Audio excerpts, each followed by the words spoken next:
I 3D printed this iris box that can open and close.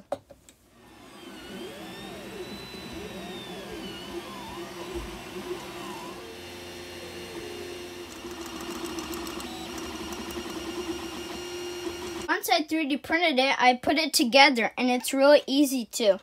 You first put the collar there, and then you could put these links on all around.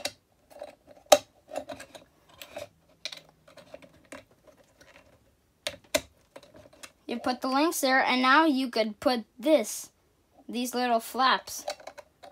You put one. Inside one hole, you put this one. And then on the other one, you put the other one.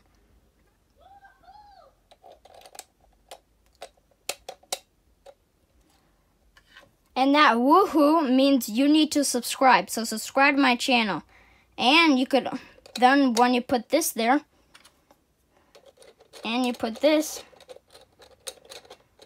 then it's done.